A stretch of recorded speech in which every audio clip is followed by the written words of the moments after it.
Core ప్రాంతంలో గజము 2 లక్షల నుంచి 3 లక్షలు సుమారు ఎకరము 100 నుంచి 250 కోట్లు విలువ చేసే భూముల్లో డబ్బు ముఖ్యం కాదు, పేదవాడికి కూడా కొన్ని కోరికలు ఉంటాయి. పేదవాడికి కూడా ఈ కోరు ప్రాంతంలో నివసించాలనే ఆశ తప్పు కాదు. ప్రతిదీ డబ్బుతోనే విలువ కట్టొద్దు అని ఈ ఇందిరమ్మ ప్రభుత్వంలో, ఇందిరమ్మ ప్రభుత్వం అంటేనే పేదోడి ప్రభుత్వం. ఈ ఇందిరమ్మ ప్రభుత్వంలో గౌరవ ముఖ్యమంత్రి రేవంత్ రెడ్డి గారు సహచర మంత్రులందరం క్షుణ్ణంగా పరిశీలించి కొద్దిగా లేట్ అయినప్పటికీ ఇప్పుడు ఫస్ట్ ఫేజ్ లో పైలట్ కింద ఏవైతే రెడీగా 16 నియోజకవర్గాల్లో స్థలాలున్నాయో ఆ స్థలాలకు సంబంధించిన దాంట్లో ప్రతి నియోజకవర్గంలో 500 ఇళ్లని అపార్ట్మెంట్ రూపంలో కట్టి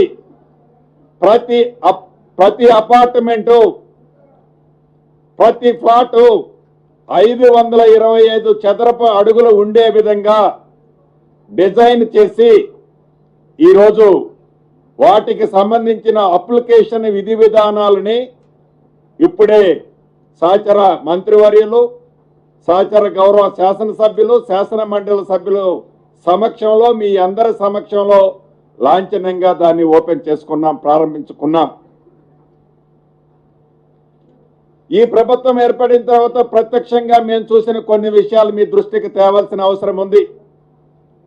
ఈ క్యూర్ ప్రాంతంలో నివసించే నిరుపేదలు పడుతున్న ఇబ్బందులు ప్రత్యక్షంగా ఏవైతే చూశామో వాటిని మీతో షేర్ చేయాల్సిన అవసరం ఉంది. ఇది విమర్శ కాదు, ఆనాటి ప్రభుత్వం యొక్క ఆలోచన విధానంలో చిన్న పొరపాట్ల వల్ల వారి ఆలోచనని సరిగ్గా పెట్టి ఉంటే ఆ కట్టిన కొద్దో గొప్ప ఇళ్ళైనా కూడా నిజంగా నిరుపేదలకి ఉపయోగకరంగా ఉండేవి.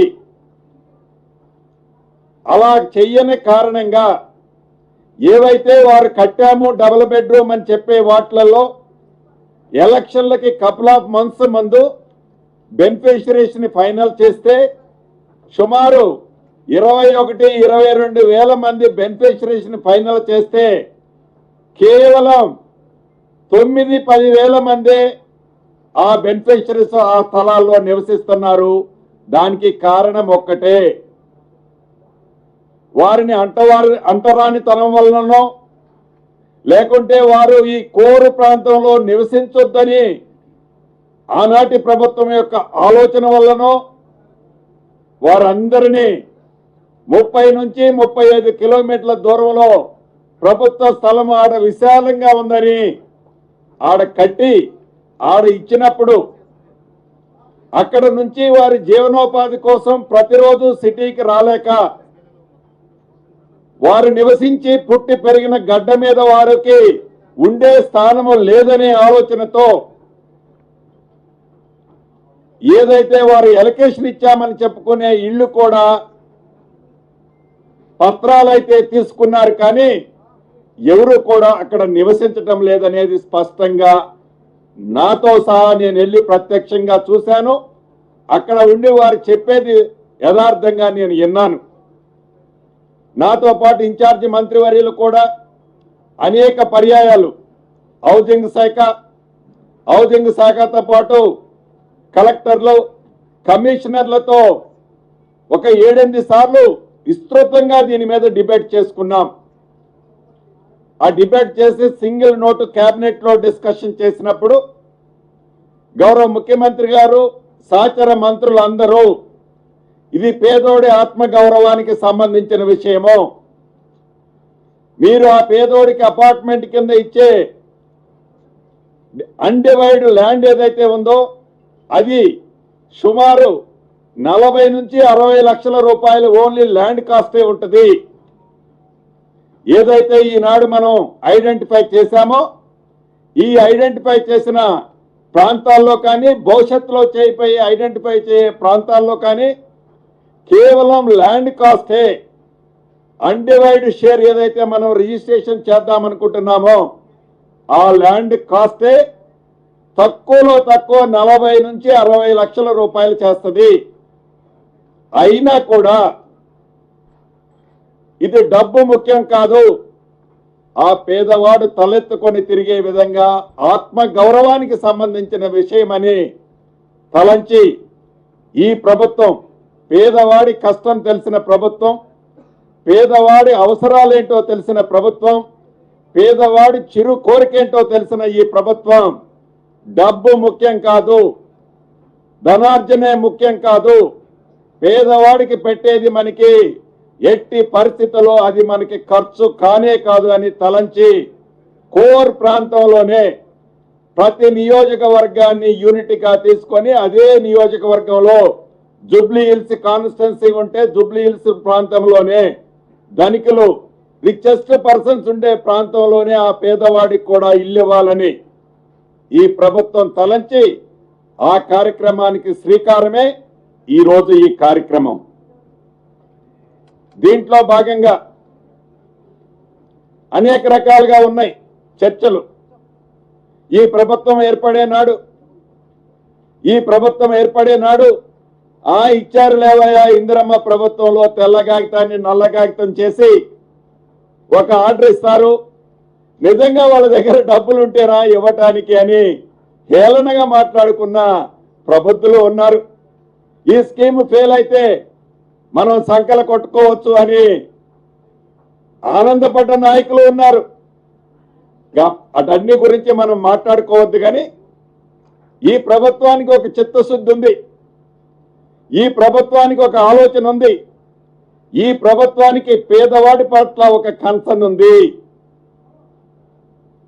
అందుకనే రాష్ట్ర ఆర్థిక పరిస్థితి సహకరించకపోయినా 8,22,000 కోట్లు రాష్ట్ర ఆర్థిక పరిస్థితి మీద అప్పులతో కూడుకొని ఉన్న అభివృద్ధిని ఎక్కడా కుంటిపడనీయకుండానే సంక్షేమంలో ప్రధానంగా ఇందిరమ్మ ఇల్లు ఏజెండా పెట్టుకొని ఇదేదో ఒక్కసారి ఇచ్చాం, 4.5 లక్షలు ఒక్కసారి ఇచ్చాం, రెండో విడత 2.5 లక్షలు ఇచ్చాం, రేపు ఎన్నికలప్పుడు మళ్ళీ నోటిఫికేషన్కి ఒక నెల ముందు గతంలో లాగా ఆనాటి ప్రభుత్వాల లాగా నోటిఫికేషన్ ముందు మళ్ళొక ఇంతిస్తాము అనే విధంగా కాకుండా రాష్ట్రంలో ఏ పేదవారైతే ఉన్నారో, రాష్ట్రంలో ఏ పేదవారైతే కొన్ని దశాబ్దాలుగా ఇల్లు కోసం ఎదురు చూస్తున్నారో, రాష్ట్రంలో ఏ పేదవాళ్ళైతే పూరు గుడిసెల్లో నివసిస్తున్నారో అటువంటి పేదవాళ్ళకి చివరి వ్యక్తి వరకు, చివరి కుటుంబం వరకు ఇల్లు ఇవ్వాలనే లక్ష్యమే ఈ ఇందిరమ్మ ప్రభుత్వం యొక్క లక్ష్యం. ఇది ఆషామాషిగా దేశంలో ఏ రాష్ట్ర ప్రభుత్వమో ఈటంలా, చివరికి కేంద్ర ప్రభుత్వం అధికారంలో ఉన్న రాష్ట్రాల్లో కూడా ఇంత పెద్ద మొత్తంలో ఆ పేదవాడి స్వప్నాన్ని నెరవేర్చడానికి ఇంత పెద్ద ఎత్తులో ఏ కుటుంబానికి ఇవ్వటంలా 5 లక్షల రూపాయలు, 5 లక్షల రూపాయలు అది గ్రామీణ ప్రాంతంలో కానీ ఇప్పుడు కట్టబోయే పట్టణ ప్రాంతాల్లో కానీ 5 లక్షల రూపాయలు ఆ పేదవాడికి ఉచితంగా వారు కట్టిన ఇంటి లెవెల్ను బట్టి ఇప్పటి వరకు ఇచ్చాం. భవిష్యత్తులో కూడా 100కి 100% ఆ పేదవాడి కల నెరవేర్చడం కోసం ఈ ప్రభుత్వం చిత్తశుద్ధితో ఇస్తుందని కూడా ఈ వేదిక ద్వారా గ్రామీణ ప్రాంతంలో ఉన్న నా కుటుంబ సభ్యులకే కాకుండా పట్టణ ప్రాంతంలో ఉన్న నా కుటుంబ సభ్యులకు కూడా తెలియజేస్తున్నాం. ఇది నిరంతరము ప్రక్రియ. ఇవాళ ఏదో 1 లక్ష రూపాయలకేదో హడావుడిగా 1 లక్ష ఇళ్లకి హడావుడిగా మేమేదో కార్యక్రమాన్ని చేపట్టలే. ఏదైతే ఈ ప్రభుత్వం వచ్చిన కొత్తలో అప్లికేషన్లో హౌస్ కావాలని అప్లికేషన్లు మేము ఏదైతే రిసీవ్ చేసుకున్నామో ఒక్క ఈ క్యూర్ ప్రాంతంలోనే సుమారు 8 లక్షల నుంచి 8.5 లక్షల అప్లికేషన్లు వచ్చాయి. యథార్థం ఈ మధ్య నేను ఓల్డ్ సిటీలో ఇదే హౌసింగ్ కార్యక్రమాన్ని చూడటానికి వెళ్ళాను. గౌరవ స్థానిక పార్లమెంటు సభ్యులు, గౌరవ స్థానిక శాసనసభ్యులతో కొన్ని ప్రాంతాలు నేను సహచర మంత్రులు కలిసి తిరిగాం. ఆనాడు ఇందిరమ్మ ప్రభుత్వం ఉన్నప్పుడు 40-45 సంవత్సరాల క్రితం అనేక ప్రాంతాల్లో ఆనాడున్న వసతుల్లో భాగంగా ఇందిరమ్మ ఇళ్లు కొన్ని ఇచ్చాం. 2 floors 3 floors తో ఇండిపెండెంట్ తో. అక్కడికి వెళ్ళి చూస్తే 40-45 సంవత్సరాల క్రితం కట్టిన ఇళ్లు కావటం వల్ల కొన్ని లీకులు కొన్ని ప్రాంతాల్లో కొలాప్స్ అవుతున్నాయి. ప్రత్యక్షంగా నా కళ్ళతో నేను చూశాను. ఆ విషయాన్ని కేబినెట్ లో మా సహచర మంత్రులు అందరం చర్చించి దీనికి ప్రత్యేకమైన ప్రాధాన్యత ఇవ్వాలి, దీనికి ఇంపార్టెన్స్ ఉంది. మనిషి ఆహారం తీసుకోవటం ఎంత ఇంపార్టెంటో మనిషి నివసించడానికి 5 స్టార్ ఫెసిలిటీస్ ఇవ్వలేకపోవచ్చు. ఆనాటి నాయకులు చెప్పినట్లు, ఆనాటి పెద్దలు చెప్పినట్లు మేము 60 mm స్క్రీన్ మీద బొమ్మలు చూపించాం. మాటలు చెప్పి తప్పించుకోం, చేతలతో చేసి చూపిస్తాం అనేది ప్రత్యేకంగా నేను చెప్పదలుచుకున్నాను. ప్రధానంగా ఈ సిటీకి సంబంధించి ఇప్పుడు ఏవైతే ఫస్ట్ ఫేజ్ లో పైలట్ కింద ఒక 16 కాన్స్టిట్యున్సీస్ ని ల్యాండ్స్ ఏవైతే ఇమీడియట్లీగా అవైలబిలిటీ ఉన్నాయో ఈ అవైలబిలిటీ ఉన్న ల్యాండ్స్ లో ఆ నియోజకవర్గానికి సంబంధించిన శాసనసభ్యులు ఎవరైతే ఇక్కడికి వచ్చిన వాళ్ళు కానీ రాని వారు కానీ వారు ఏ పార్టీ వారైనా ప్రజలకి మంచి చేసే దాంట్లో, పేదవాడి కల నెరవేర్చే దాంట్లో స్థానిక శాసనసభ్యుడితో సంప్రదించి, స్థానిక ప్రజాప్రతినిధులతో సంప్రదించి మా సహచర మంత్రివర్యులు, ఇన్ఛార్జి మంత్రివర్యులు వారు టైం టు టైం వారితో రేపోలో ఉండి ఏవైతే ప్రభుత్వ స్థలాలు ఉన్నాయో అది ఎకరం 300 కోట్లు చేసినా ఆ పేదవాడి కళ నెరవేర్చడం కోసం ఆ 300 కోట్లు చేసే ఎకరంలోనే అంతస్తుల భవనం కట్టి తప్పకుండా పేదవాడి కళ ఈ ప్రభుత్వం నెరవేర్చాలన్న తపన, చిత్తశుద్ధి ఈ ప్రభుత్వానికి ఉంది. స్థానిక శాసనసభ్యులు కానీ స్థానిక ప్రజాప్రతినిధులతో టైం టు టైం కోఆర్డినేట్ చేసుకొని ఈ ల్యాండ్స్ ని ఐడెంటిఫై చేసే దాంట్లో ల్యాండ్స్ లో ఏమైనా చిన్న చిన్న విషయాలు ఉన్నా వాటిని క్లీన్ చేసి డిస్ప్యూట్ లేని ప్రాపర్టీస్ లో హౌసింగ్ బోర్డు అంటేనే ఒక ట్రస్ట్ ఉంది.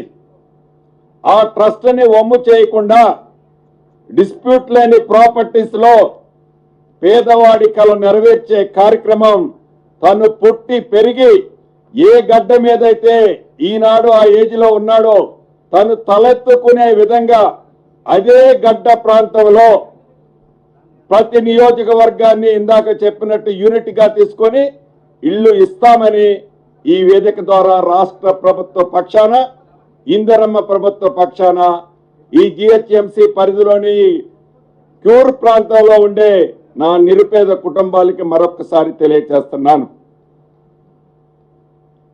ప్రధానంగా ఆల్రెడీ నా మీడియా సోదరులందరికీ మేము బ్రోచర్స్ ఇచ్చాం. ఏవైతే పైలట్ కింద ఇప్పుడు తీసుకుంటున్నామో సుమారు 21 రోజులు ఈ అప్లికేషన్ల ఇన్విటేషన్ కోసం 3 ప్లాట్ఫామ్ల మీద మీరు అప్లై చేసుకుని ఈజీగా అప్లై చేసుకునే యాక్సెస్ ని కూడా ఇవ్వటం జరిగింది. దాంతోపాటు ఏవైతే 10,000 రూపీస్ 10,000 రూపీస్ అప్లికేషన్ మీరు అప్లై చేస్తున్నారో ఎవరికైతే మేము ఇస్తున్నామో వారు కట్టవలసిన దాంట్లో జమ చేసుకొని ఇల్లు ఇవ్వని వారికి with in couple of hours లోనే ఆ డబ్బు వాపసు వారికి చేయబడుద్ది. ఎందుకంటే ఈ హౌస్ సైడ్ తో పాటు గ్రామీణ ప్రాంతంలో అదే రకంగా పట్టణంలో స్థలం ఉన్న వారికి ఇందిరమ్మ స్కీమ్ ఏదైతే కంటిన్యూ చేస్తున్నామో అక్కడ ఏదైతే 5 లక్షల రూపాయలు వారికి ఇస్తున్నామో అదే 5 లక్షల రూపాయల బెనిఫిట్ ఇక్కడ స్థలముతో పాటు 5 లక్షల రూపాయలు ఉచితంగా ఇవ్వటం జరుగుద్ది. స్థలము ఖరీదు అన్డివైడెడ్ షేరు సుమారు 40 నుంచి 60 లక్షల రూపాయలు ఉంటుంది. దీంతో పాటు రిజిస్ట్రేషన్ కూడా రూపాయి ఖర్చు లేకుండా, గతంలో లాగా ఒక సర్టిఫికెట్ ఇవ్వకుండా, గతంలో లాగా ఏదో ఒక తెల్ల కాగితాన్ని నల్ల కాగితం చేసి ఇవ్వకుండా పూర్తి టైటిల్స్ తో సేల్ డీడ్ ను కూడా చేసే కార్యక్రమాన్ని వసతులను దీంట్లో పెట్టడం జరిగింది. అయితే ఇక్కడ ఆ సేల్ డీడ్ ఎవరైతే బెనిఫిషరీ ఉన్నాడో ఆ బెనిఫిషరీ 10 ఇయర్స్ వరకు అమ్ముకోవటం కుదరదు. ఆ బెనిఫిషరీ 10 ఇయర్స్ వరకు ఆ ప్రాపర్టీని అమ్ముకోవటం కుదరదు. కానీ ఆ డాక్యుమెంట్ ఆ బెనిఫిషరీ బ్యాంక్ లోన్ కోసమో తన అవసరాల కోసమో ప్లెడ్జ్ చేసుకునే వసతిని కల్పిస్తున్నాము.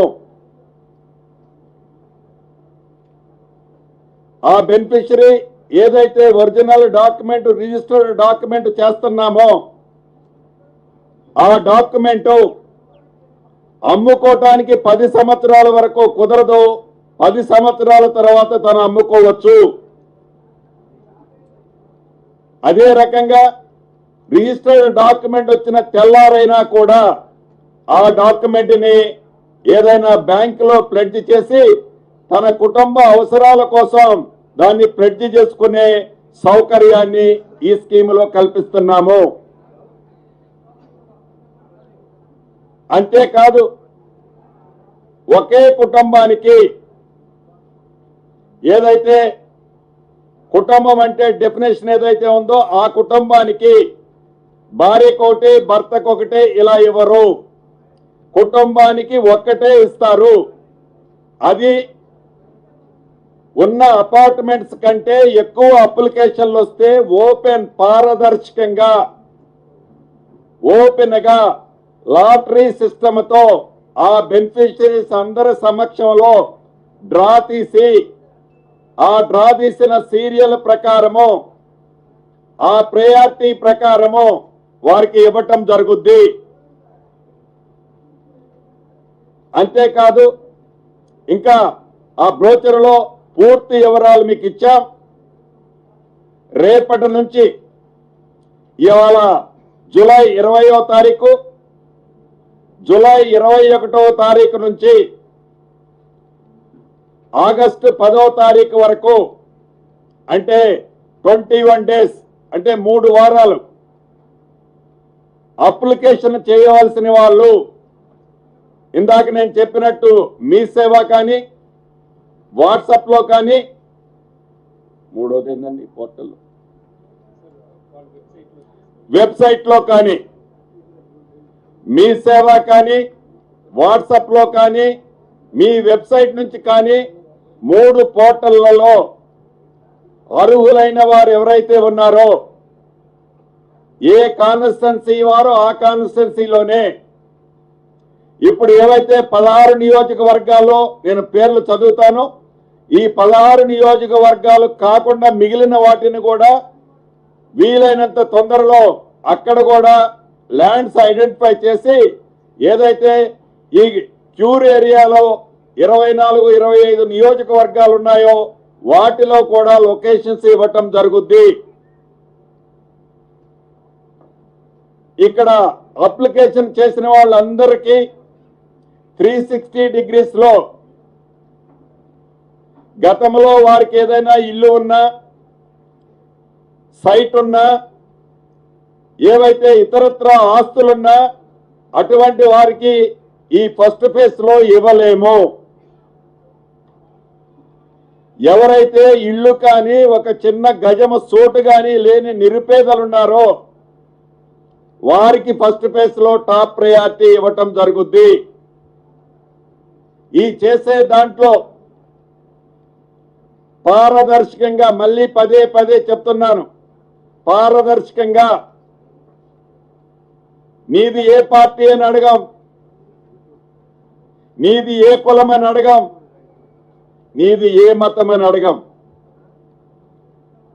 చివరికి నీకు ఇల్లు ఇస్తున్నాను కదా, రేపు మా పార్టీ తరపున ఈ శాసనసభ్యుడు అక్కడ నిలబడుతున్నాడు, అతనికి ఓటేయాలనే కండిషన్ కూడా పెట్టాం.